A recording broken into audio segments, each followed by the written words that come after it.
Ready? Yes. Okay. Alison Rosen, Alison's your new best friend. Hey everyone, hi, hello. Welcome to another exciting episode of Alison Rosen is your new best friend.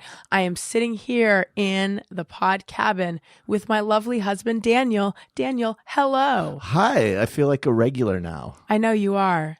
I mean, like, you know, like I'm an official part of the show. Well, I have to admit, I have been having, before I admit anything. Don't admit anything. No, wait, is this being recorded? They say never admit anything. They also say never put anything in writing. But then, so on the one hand, I don't write anything. On the one hand, you don't even know how. On the one hand, they say never put anything in writing. Anything. On the other hand, they say always keep a paper trail. That's what they say.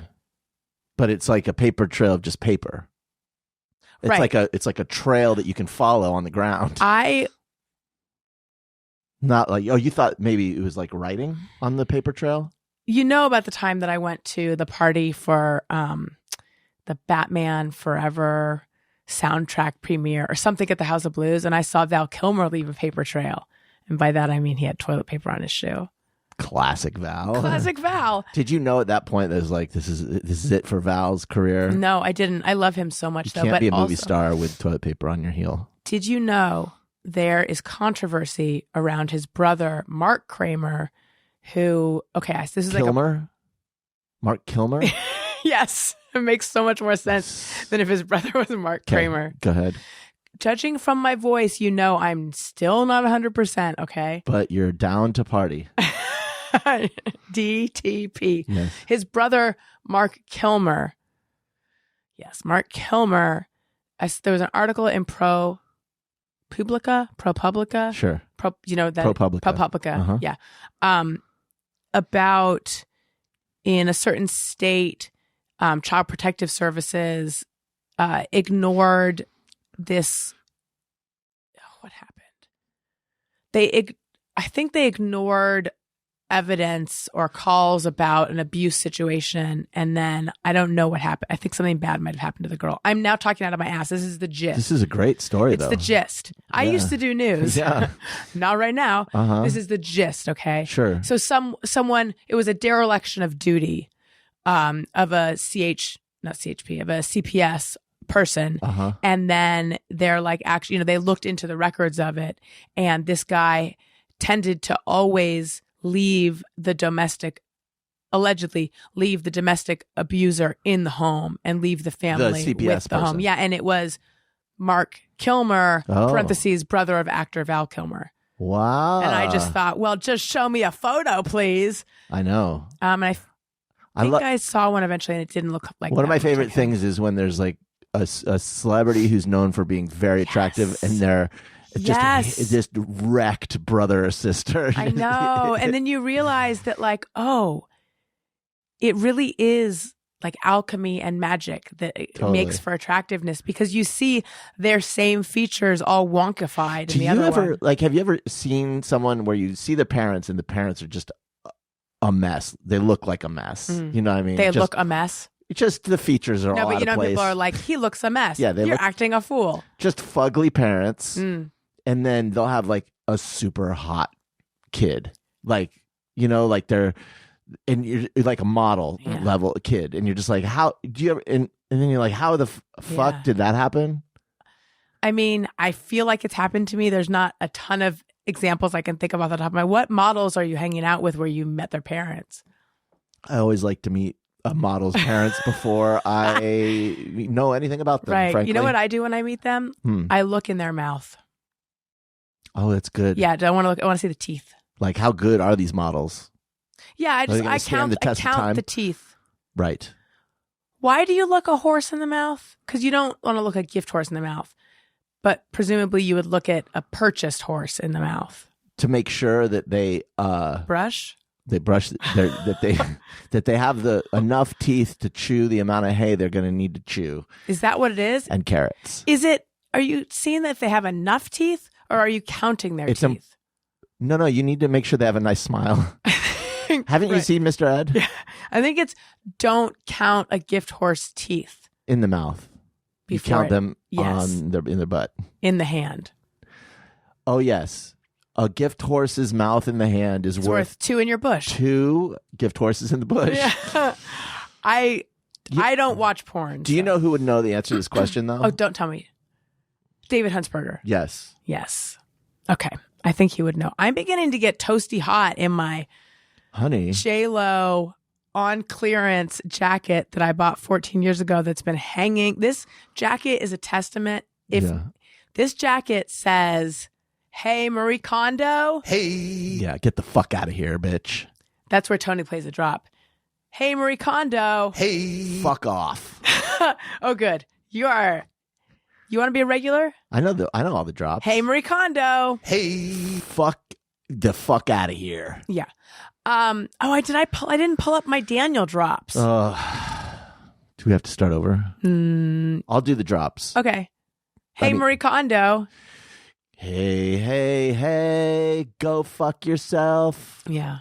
But Tony, for real, play it somewhere in here. But anyway, she's all like, touch everything and throw it out. I think that's her catchphrase. I think that's her catchphrase. You can get t-shirts that say that. Touch everything and throw it out. Yeah. And then it's just a picture of a trash can with like the lid open and like just a full of stuff. Yeah. Just overflowing with stuff. Handprints all over it. Yeah. But this fashionable jacket, not to be confused with Greg Heller's fashion jacket. This fashionable piece of apparel hung in my closet for years and years, and I never wore it. And I was like, I should just throw this out. I'm not ever going to wear it. Why didn't you wear it? I don't know. It didn't feel right. So what happened to you to make you feel like it felt right? Like what changed in you that merged where the jacket became something that worked for you? Wow. You're a real Charlie Rose, aren't you? I really go there. Before the accusations with Diane Sawyer. I'm like... You're a real Cokie Roberts. Yeah, that's what I am. Remind me that I have something I want to say about... Oh, shit. Leslie Stahl, I think, is the one I'm thinking of. I love her. Okay. Do you? I think she's great. Okay. Remind me I have something... I need to make a list. This is getting out of control. Okay. I got to make I already have a list. Okay. I'm going to add to my list. Okay. I wanted to say thoughts DFs because I was starting with that, and then I was going to address my voice, which I feel like who really cares? No one cares about that. Yeah, and then Leslie Stahl, and then what I was going to say right now. What was I going to say? Do you think when she goes to a public restroom, she thinks to herself, "This is Leslie Stahl"? No, but I know that she does every time. You know she does. Leslie Stahl. Okay. Do your do you remember the riddle word palindrome thing that totally stumped your mom? And it was like a Scientologist. Oh, it was like Leah Remini. Leah Remini, see an enemy. It's like, hey, Leah Remini. Oh, yeah. I see. Right. It was like, this is what you say to a famous Scientologist, ex-Scientologist, when you're on a boat and you see a fish that eats sea urchins or sea life. You go, "Hey, Leah Remini, I see a sea anemone." Listen, folks, this is free. Imagine what you get on Patreon. On Patreon. Patreon.com/Alison Rosen. Wait a minute. Yes. Where's the part that accounts for the enemy? Well, the enemy of the sea anemone is what? Is the predator that eats. But did you mention predator in your? Did you mention predator in your? Rewind the tape. You did? Okay. I said that. Listen, we've gone on too long about the sea anemone. But I remember you told your mom, and she's like, "Oh, shut up!" Like I think she took it personally. I'm not sure she gets all my jokes. It's a hard thing. It's a joke. Well, thank you. Jesus Christ. I see how it is. Oh, I know. I was saying what changed in me. Yeah, that's right. The jacket that I was wearing for a long time, the blue one that I still like, was a maternity coat. I just kept wearing it after maternity. And then I saw myself in a reflection and I was like, this is not the most flattering coat for me anymore because it is like. But before very you were triangular. pregnant, you didn't wear this jacket. No, then I had a different jacket that I'm not ready to get back into yet. Didn't you wear a jacket like this when Yes, we met? I am such a fan of faux fur collars. Yeah. I'm like, you know how I always say I'm like 90% Truvia and 10% I can't believe it's not butter or vice versa? Mm-hmm. Bring the I can't believe it's not butter down by 2% and add 2% of fake fur collars. Yeah. Because I have been wearing these for a long. I had a whole entire coat that was black fake fur, and I used to joke that it was made out of poodle or gorilla. Isn't that fun? Oh God. The yucks. I wish I could have been there when you said that to somebody at a party. Yeah. Just to see the laughter. Just think of like a chunky, insecure gal trying to blend in a humongous gorilla coat, hoping men will like her for her stupid jokes. In Orange County. And you found him. Anyway, that's what changed. What changed is, and also I feel like the 90s are back in style, and I am here for it, girlfriend. Is that a 90s looking coat? I don't know. Maybe. I don't actually. The 90s are weird because it's the like 2000s. To me, maybe it's the 2000s that are in style. I don't know. It's just all my old the clothes. 2000s are back. Not 90s. I don't know. You know, like the lowrider pants. Although I feel that's already. I don't like that, out. but I do like the boot cut pants, and I know that you don't. Not a fan, but go ahead. Okay, so anyway, my voice is still messed up, and I need to take a sip of something. Boot cut is better than those pants that you see guys wearing, where it's like baggy at the thigh, and then it tapers really, really skinny at the calf. Oh, Have that you seen sounds those awful. pants? No, are they? You see those like skaters and stuff wear those, and it's like, what do you like a WD Griffin? Like one of these, like those, like you know how they would wear those crops? They look like riding crops, except WD Griffin. Are you thinking of the guy who did Griffin. Intolerance? DW Griffin, right? Griffith. I'm a film student. Intolerance, you would think right? I would know this. And Birth of a Nation? Yes. D.W. Griffith. No, his brother or his cousin. Oh, Griffin. Mark Kramer? No, listen, I got the name wrong. I don't know if you know this about me, honey. WD Griffin. That's it. WD-40. I am terrible with names. Yeah, I know. Like I can watch a show. I can watch a whole semester of a show, and at the end of it, won't know the main characters' names. Really? This is why I have trouble with certain books, especially like reading like Game of Thrones or these books where you have like multiple characters with very similar names. Right. Like I can't even keep basic ass names straight. I just names.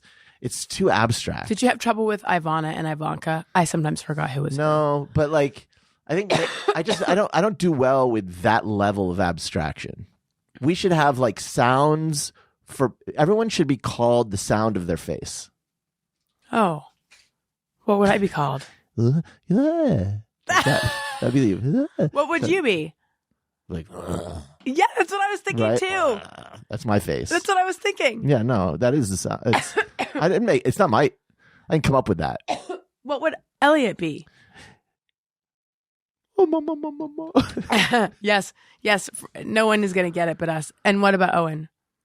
Let me think first what it would well, be. will you tell me what Owen is? He. Ooh, let's do other faces. Okay. Who's someone that they would know that we know? I don't know. Big Bird. Big Bird. That's yeah. Okay. Right. Anyway, It's good stuff. I'm gonna shelve Leslie Stahl for a moment. Okay. Yeah, Taylor we should Swift. push that to the end so people listen to the whole episode. So here's the thing. I've been doing these episodes with you, Yeah. and Just lighting up the charts. we're number one with a bullet. What does that mean? Like you're killing other people? Number one with a bullet. I That was think like a has to do with Billboard chart speed, thing. maybe. Oh. Number one with a bullet is how. But maybe I'm wrong. Number one with a bullet, like it went. Like it rocketed to the top. Yeah, I don't know though. It doesn't quite make sense. I'm gonna Google it.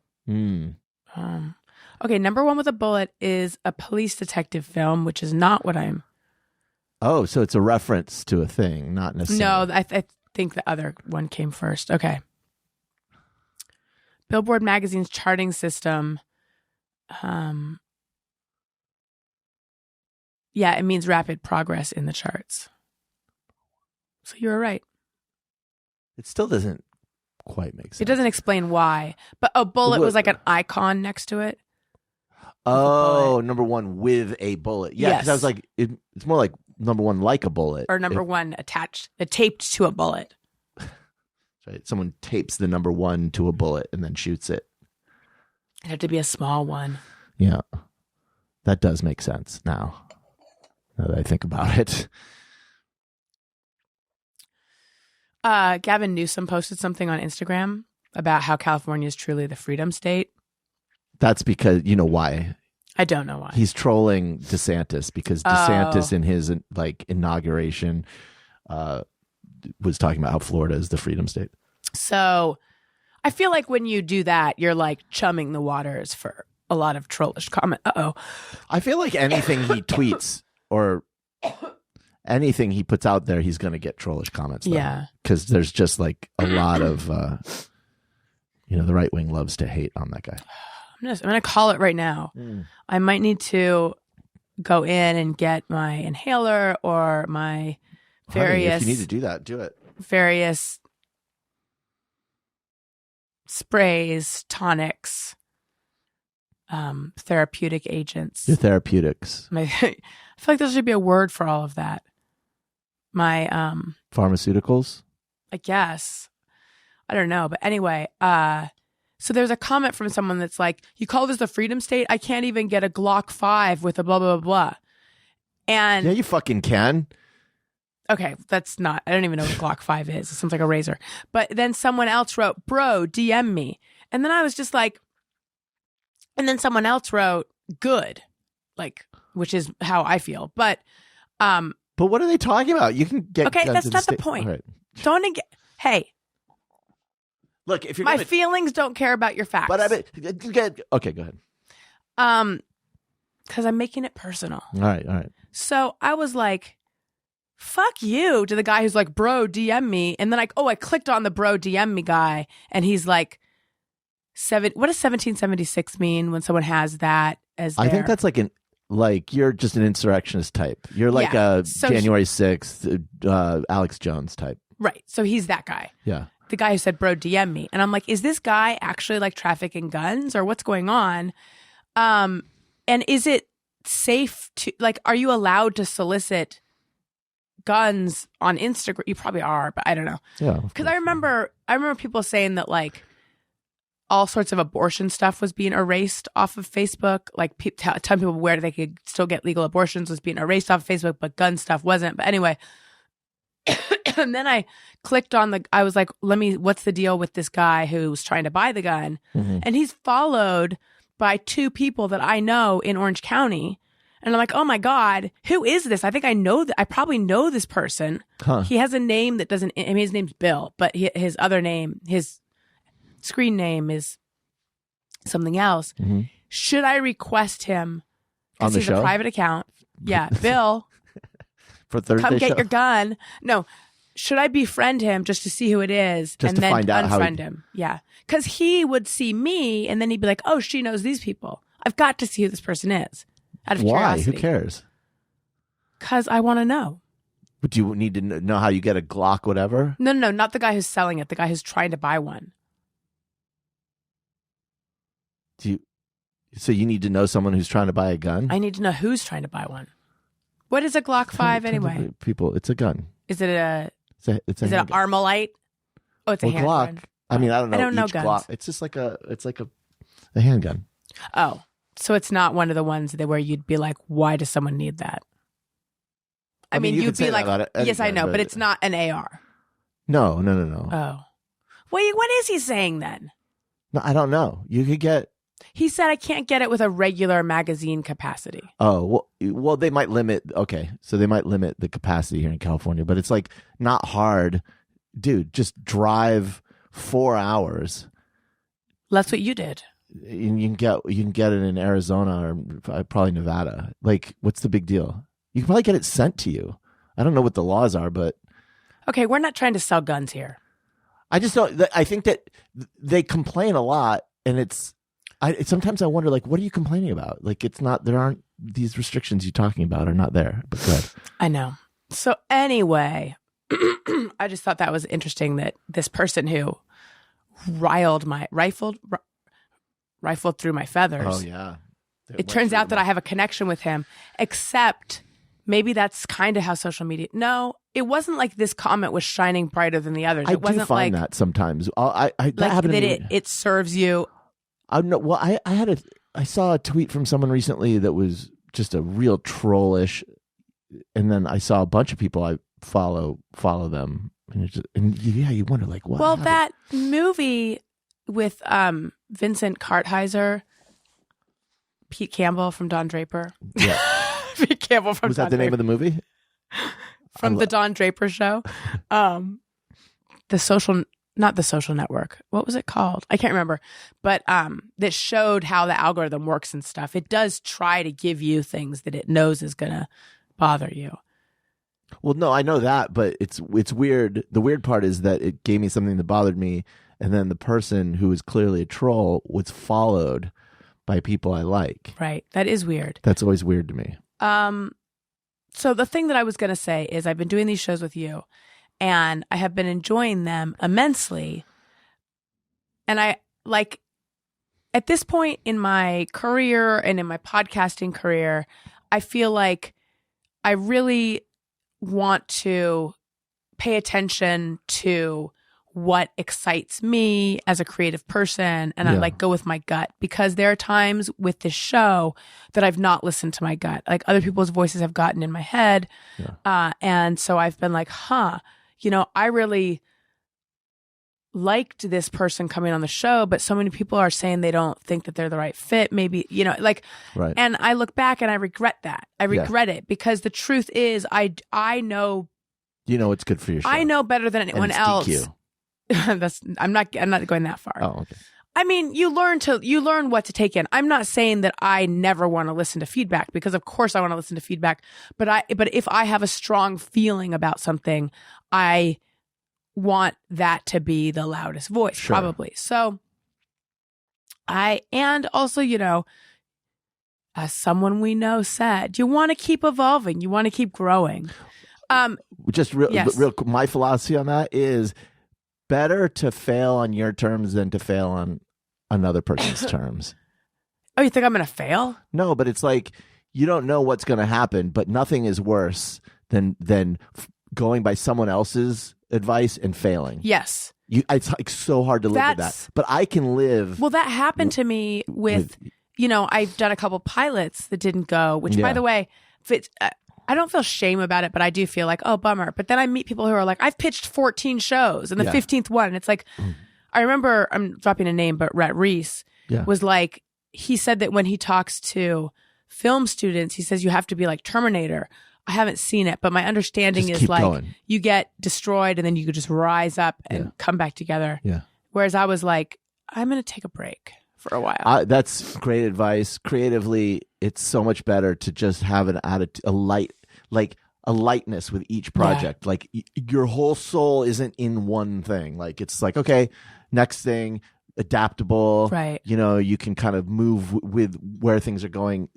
If you're like that, you're going to be so much more successful in this business. Right. So to me, these shows feel like an even new kind of thing that is emerging from the cesspool pile of dung. Yeah. The dung heap. That's where I was. That is Alison Rosen's new best friend. I was lying in that cesspool. And I said, hey, I can polish that turd. Yes, you said that to me. I did. That was in our vows. I said, I can put lipstick on that pig. Yes. No. So it feels like new and different. I think because we're doing the video aspect of it and the calls. I don't know. Yeah. So I just feel like I want to go with this and see where it goes. However. Lots of negative feedback. No, there's only been positive feedback. But still. People henceforth. Yes. No, they love it. Oh. Do they?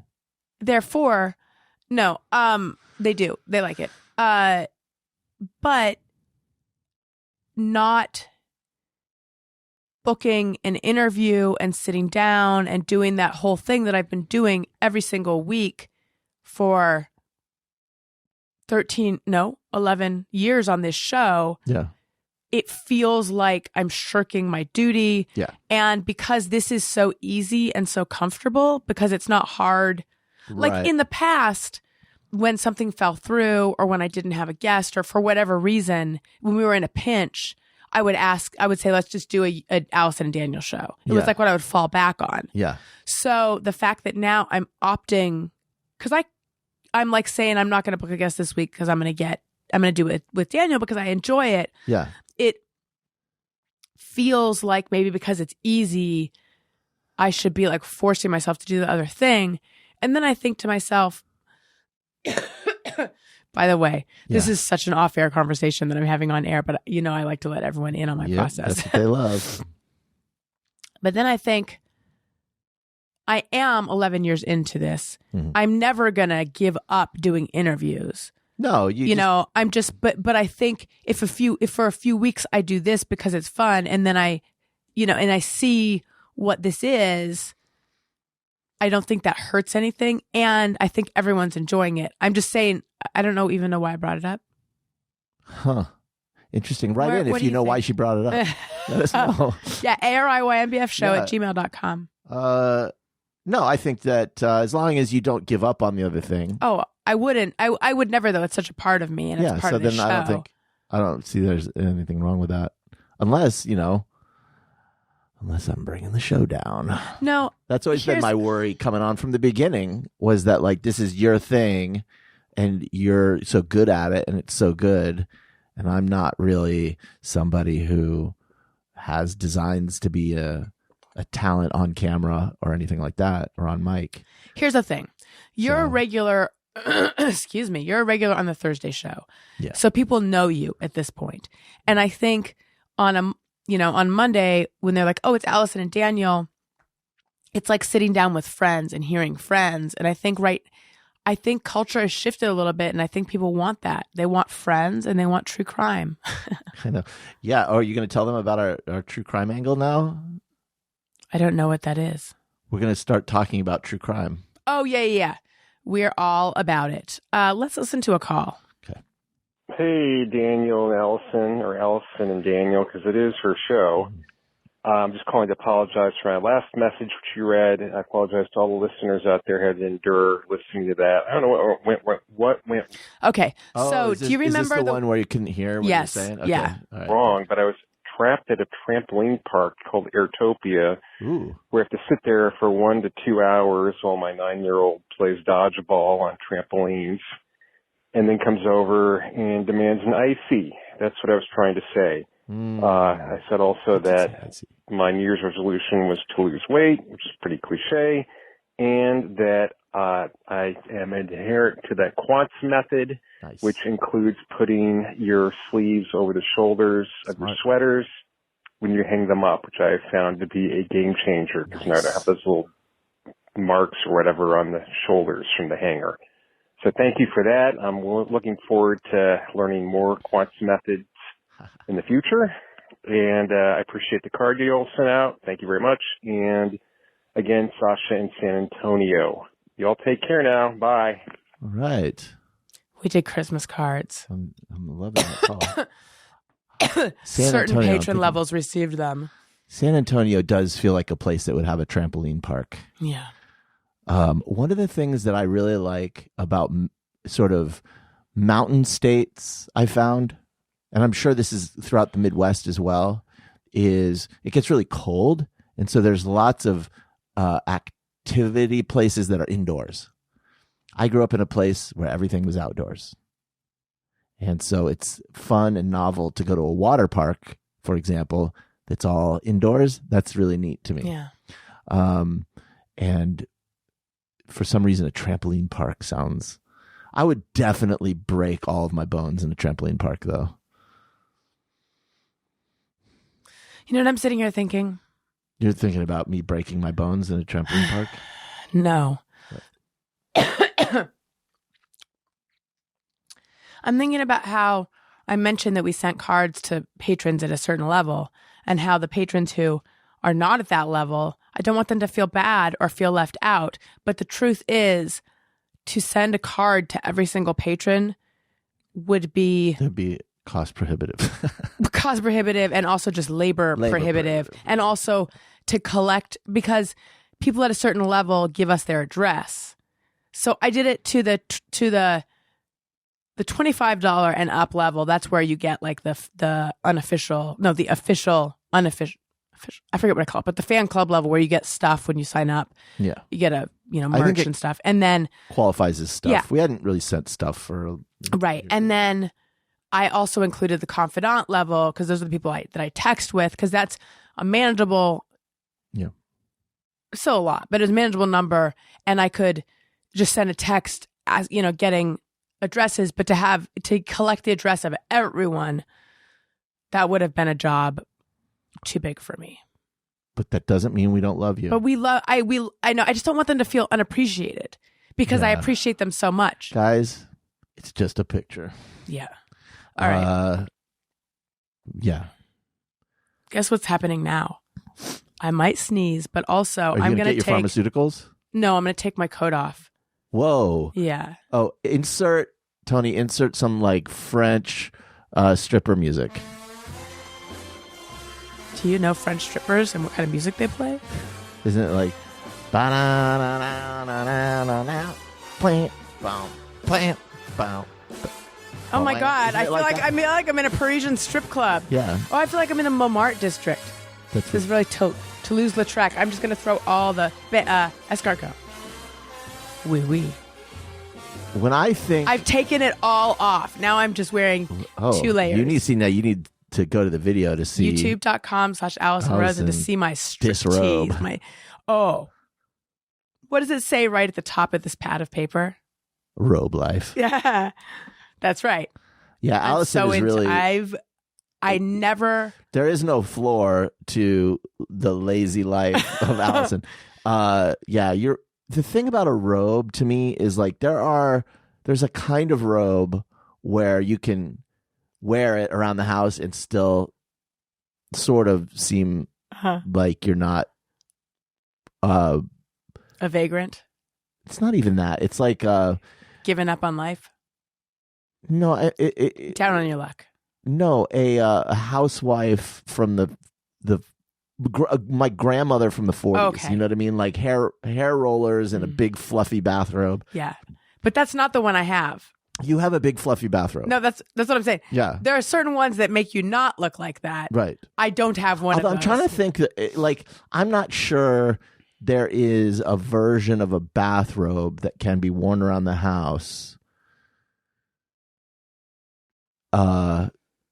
That is acceptable.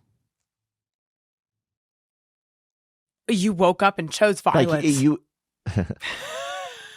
Like if you haven't just gotten out of the bath, I'm saying. Yeah. Like if you just got out of the shower, that's fine. A bathrobe, totally acceptable. Or if you had like a sauna or something, you know what I'm saying. Or if you were boxing. But otherwise, not a good look. Not even for Hugh Hefner. Like I'm trying to think of. So wait, I have been wearing this robe around the house. Yeah, well, but I mean, like, have you just been thinking to yourself, like, "Oh God"? But yes, we've crossed that threshold so long ago. Like I think early in the pandemic when you just decided there are only 2 shirts I'm going to wear. That's it. This shirt and this shirt every day. And one of those shirts, by the way, has your face on it. I know.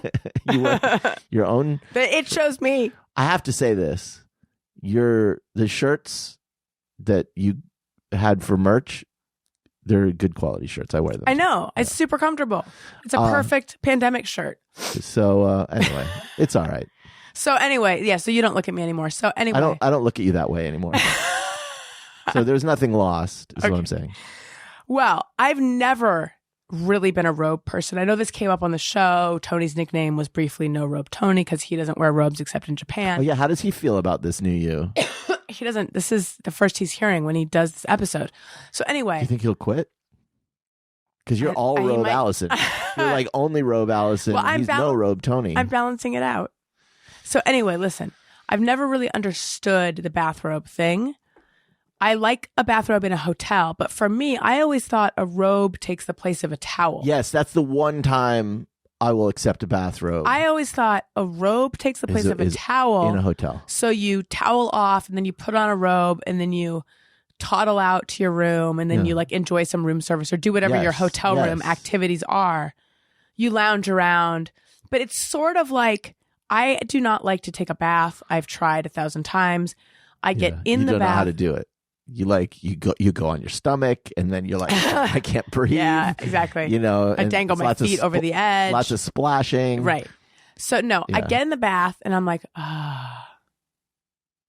now what? So that's how I feel. Because and then I got to get out to be off my phone. Yeah, you need constant stimulation. Right. So, that's how I've always felt about a bathrobe. Like, oh, this is cozy and fun. Now what? I just want to put on my clothes. So. But what you discovered is you can put your clothes on and then put the robe over the clothes. Yes. Yeah. It's such game changer. It's basically a jacket. It's like it's a coat for your house. It's a house coat. But they have those. I know. I got to look them up. So anyway, it's so cold in the morning. I was like, I've got to get a robe. All the other moms have robes. I grew up with a robe mom, but it was like was she? Yeah, she would wear a silky robe that matched her nightgown underneath. She had like a set. It was a set. Of course. I would expect nothing less. Yeah. So anyway, but I mean, always. And also, you know, Christine Daae in Phantom of the Opera puts on a robe that perfectly fits her. Well, but she was an opera singer. So backstage, you know, you put the robe on because you got to put your makeup. You can't have your costume on. Yeah. Well, I'm a podcaster. And when I wake up in the morning and have to get the kids ready, it's cold in the house. I need something cozy. So I'm like, I need a robe. Yeah. And then I have this humongous fluffy white robe in my closet that I've never. It's comically fluffy. It's like touch it and then throw it out. Marie Kondo's book would say to get rid of it. It's like if someone were making a parody of a fluffy grandma robe. That's what you have. Elliot and Owen are like, you look like a marshmallow. Well, because you also have slippers that match. So you have these fluffy white slippers. I don't wear them very often. You look like, I mean, no offense, you look like the Stay Puft Marshmallow Man. So anyway, I wore that a couple times. But to me, that's a bathrobe. Because I thought it was terry cloth. It's actually not terry cloth. And then I was like, I need to get this is so fucking boring. Oh, fuck. No, who cares? Oh, my God. Once you said terry cloth, my brain just, like, could feel the cells melting, you know, like losing. Let me wrap it up. So I bought one that I thought was attractive on Amazon. It is sleek. It's not warm enough. So then I'm back to the marshmallow. My favorite thing when I'm done with work, I go in, I put on my pajamas or my pandemic uniform, and then I put it over it. It's like wearing a blanket. I love it so much. I think that like Dance with the One You're With, the marshmallow is who I'm with. But you can get one that isn't so ridiculously fluffy, you know. But what if I don't like it? The fear in your eyes, my God. It's just, I didn't sign up for this. What did you think you were getting? I guess I wasn't really thinking it through. Yeah. You know, there are certain people who are like, little wifey, I'll give you an allowance if you can still fit into the wedding dress on our first anniversary. And we're not those people. We had no rules. But maybe we can be. Do you still wear Breathe Right strips at night? Yes. Do you do any anti-snoring behavior? I try. Like what? I turn on my side. When I wake you up and say, well, I know, how are you going to? And this brings me to my voice. Had such a coughing fit last night. Yeah. Was doing that thing where I was like, like you've having been trouble- coughing in such a way that it's like you can't even breathe, which is scary. I don't know if it's asthma because I've never been asthmatic. My dad is though, but yeah, I had a coughing attack the other night where it's like my whole system was set on cough eject. So I was trying to suck in air, but it's like the pipe, everything was shut. It was like, and it was scaring me, and I calmed myself down, and I was able to get in some air. And then Daniel was with me, and I took a sip of water and just like bounced. It just fell right back out of my mouth. It's like my throat was shut or something. I don't know. It was the weirdest thing. But I knew that if I could calm down, I would be able to get air in. But like not being able to breathe was making me nervous. It was frightening. It's terrifying. So something happened like that last night. Yeah. But it didn't really scare me to the same degree. But I was just like, oh God, how long am I going to sit here coughing? You were just snoozing away. You and Wendy. I know. Fucking. Yeah. I mean, it would have been sad if I woke up and I was gone. You were gone. And then you've been like, oh, and then kind of, new possibilities. You've already thought it through, right? What happens if you're gone? Yeah. I told you, ladies, I want him to be happy, and it's fine if you remarry. I want you to remarry, but why would I remarry? Yeah, I know. Once bitten. Yeah. It's fine if you hook up with someone, shack up. It's fine if you love again. I don't want you to hold a torch for you forever, but for a decent amount of time. No, I told you to wake me up if it was serious. So if you couldn't breathe. You did? When did you tell that to me? The first time it happened. Tell me what you said, because I don't remember this at all. I said, if it's serious, wake me up. Like if you're worried, wake me up. Oh, thank you. I'm a very deep sleeper. This is the problem for you. I can't imagine that. I know you barely sleep. Like when you sleep, it's just the most surface level sleep. I wish you would get one of those things that measures you, because I bet you it's just like the most surface sleep all night. Like I'll get into bed and I will like be like, if you're asleep, I'll get in bed, and then I'll make the horrible mistake of like just turning slightly, and you'll just be like, and then you sit up, look what you made me do. Is that what I sound like? There's a lot of huffing. Is there really? But maybe you just huff. Is there huffing? I mean, I sense huffing. You sense it, you feel it, but are you hearing it? There's a lot of messages being sent my way with the breathing and the sitting up. The way you do it. For real, how do I really do it? There's always a deep this. But maybe you do that every time. I don't know. I'm usually asleep. What? So I really exhale like I'm annoyed? Yeah. And then I check my phone. Always check your phone first thing. Did you miss anything? Never. In the 5 minutes you were asleep? I know. I just set it down. Yeah. That's the last thing I see before I go to bed and the first thing I see when I wake up. Yeah. Fucking Twitter or TikTok, whatever you're looking at. That brings me to a question. Yeah. Do you have your phone set to dark mode? No. Have you noticed that like all the young people do? No, why would I? When am I around young people? When they post screen caps and screen grabs and things. Oh, I don't like dark mode unless I'm either, like in a movie theater or something. Why do they all have it? Are they going to find themselves at a rave or something? What's going on? I don't know. I don't like looking at white text on a dark background. But ditto, girlfriend. But why? Why is it so popular among them? I'm beginning, you know how like youtube.com/Alison Rosen. Maybe it's like sunglasses. Maybe it's cool. This is how old people make a heart. And then like, this? Wait, is that how I did it? I don't know what you're talking about. There's some way that like. Don't they do this? They go like this with the thumbs, right? No, that's how like millennials make a heart, and then Gen Z makes a heart. I'm forgetting how Gen Z even. Oh, makes this a is heart. like so the younger generations have defined the way they do hand hearts. They make hearts out of their hand in a certain way, and they do dark mode, and they part their hair in the middle. Well, good for them.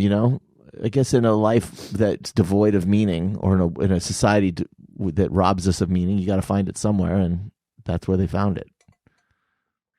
Thinking of springing for a lozenge, but I feel like that's like... You're a pro, honey. I think you can do it.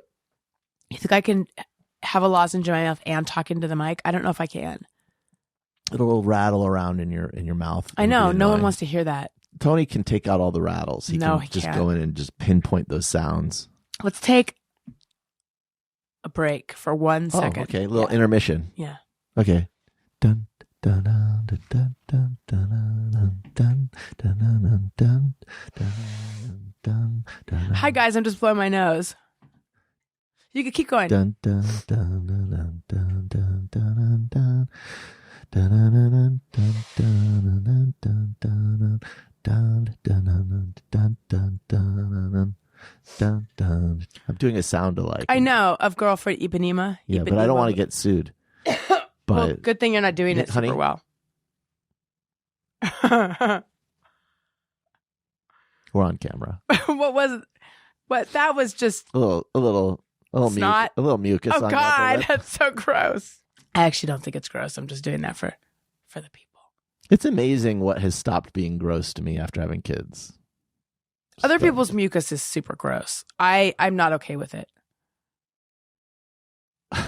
Other people's mucus is gross, but when Owen has a giant booger in his nose, yes, I cannot rest until I get that fucking thing out of his nose. I am like, it dries. I just like, I gotta fucking get that fucking booger out of there. And he'll be like, no, and I'll be like chasing him around his room, basically like I'm crazy. Yes, and then I tell myself, he's a tiny person. He has bodily autonomy. It's not hurting him.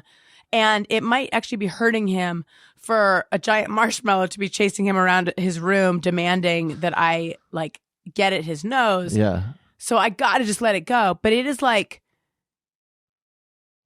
what's something you can't let go? It's like something you can't let go of. Like, yes, I know. I become obsessed too. Oh my God. I know. So if there's something you wanted to. Yes, there is something I wanted to do. This has flown by. I know. It's crazy. I need to talk to you guys about BetterHelp. This show, Alison Rosen is Your New Best Friend, is sponsored by BetterHelp. When you're at your best, you can do great things. But sometimes life gets you bogged down and you may feel overwhelmed or like you're not showing up in the way that you want to. Working with a therapist can help you get closer to the best version of you, because when you feel empowered, you're more prepared to take on everything life throws at you. True. I'm such a huge fan of therapy. You know this. Daniel, I want you to get into therapy, or I want you to get back into therapy. I know, I need to. Because it helps me so much. I just want everyone around me to be helped. Look, I'm being a little bit facetious. It's good. It's really good. Therapy. Oh, yeah, my ex begged me to get into therapy. I never did it, and then I got into therapy with you, and I was like, "Oh, she was right. I should have done this." Yeah. It's just a huge help. It makes you feel better, and it helps. It makes huge improvements in your life, in your relationships, etc. So if you're thinking of giving therapy a try, BetterHelp is a great option. It's convenient and flexient. It's convenient, flexible, and affordable. And it's entirely online. You just fill out a brief questionnaire to get matched with a licensed therapist and switch therapists at any time. No additional charge. If you want to live a more empowered life, therapy can get you there. Visit betterhelp.com/bestfriend today to get 10% off your first month. That's BetterHelp, HELP.com/bestfriend. Okay, so let's play another call. Hey, Alison and Daniel. This is Christina, a longtime listener and Patreon subscriber. Loved the holiday card. First, Daniel, please take no offense to what I'm about to say, as I consider you so far above this category of creature. I'm calling in to tell the mediocre white man to fuck off with his unearned competence and lame-ass ideas. It has been a week filled with them at work, and I have had it. So, unfoundedly confident, mediocre white men, go fuck yourself. Hey, go fuck yourself. Love you both and the show, and send my love to the kids. Thank you. Thank you, Christina. I actually feel the same way. I solicited calls. I said, all right, it's lozenge time. Fuck it. There you go. Fuck it, people. Wow. Do we need a lozenge time drop, Tony? All right, let's see. How bad does it look? You can't even see it, right? No, but they can hear it rattling around. Listen, people. Man, No. we're lucky you have a voice at all. You couldn't talk. I barely had one. You know what I got to do? What? I got to go into low battery mode. Okay. All right. Here we go. So this is where I just speak like this. Okay. All right. It's like ASMR, except ASMR makes me want to kill myself. Okay. Or unalive myself, as they say. So anyway, I put out a call. I said, let us know your favorite condiment. Let us know who you think needs to F off, and we'll let you know if we agree. Mm-hmm. And I put some other questions too, but I can't remember what they are right now. I would say with the comment about mediocre white men with unearned confidence, the thing I've been thinking about is like how much that really is the problem in our society. So much of what, when I think of the people who annoy me the most consistently, it's that. It's these guys. I've had so many in my life who are, generally, and no offense to anyone who didn't go to college, because I don't think that really is there's plenty of really great people who didn't go to college. I'm not trying to judge people, but these people almost never went to college, but they have huge egos. And so it's this like deadly combination of like having a huge opinion of themselves and then also not the understanding of the limits of what they know. Yeah. And a distrust of experts because they feel like I've gotten this far, and I know a lot of people are thinking of a certain someone, but I mean, I can name a dozen guys like this in my life. And it's just like, I just want, they all need to be humbled. It's just like, everyone needs to be humbled, but they most of all. It's the opposite of, I need to be heralded. Yeah. I need to be heralded. Some people are humbled too much. And I feel like those guys were never humbled properly. Like their ego was never like checked. And now they're ruining all of our lives. Listen, I had said that I would address the Adam Carolla firing of Brian and Gina. We literally have 4 minutes until we have to go relieve our nanny. I know. So here's what I'm going to say. I'm going to hit it very briefly. Yeah. And then if people want to hear more of what I have to say about it, patreon.com/Alison Rosen, all sorts of behind the scenes stuff. I also do bonus episodes called The Friend Zone. I do Ask Me Anything. I'm very candid on there. There's a level where you can text me. I could also just step out if you had more to say. You just wanted to say. No, you can text me. I'll text you back. Yeah. You can see videos of the Thursday show. There's all sorts of stuff. So patreon.com/Alison Rosen. If you sign up for a year, you get 2 months free if you do annual subscription. But so anyway,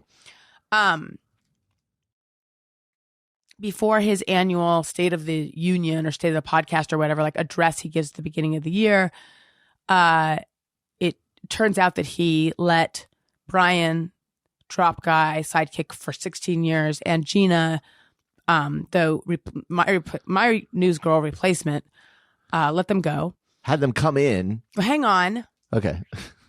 Hang on. And so my shit has just been lighting up with people wanting to know what I think of it. Yeah. Which I suppose is flattering. But I found out the episodes are uploaded like the night before the official date of the episode, Right. And so I found out that night because I got an email, like subject line OMG with a bunch of exclamation points. Yeah. I was very shocked. Yeah. I did not think he would ever do that. Yeah. I used to always say that I thought that Brian had immunity. which is sort of my silly way of saying, like, I just don't think he would ever get rid of Brian because Brian's been there forever. And also just the optics of firing someone who is battling brain cancer, I would think he wouldn't want that, especially after like the optics of what went down with me. Yeah.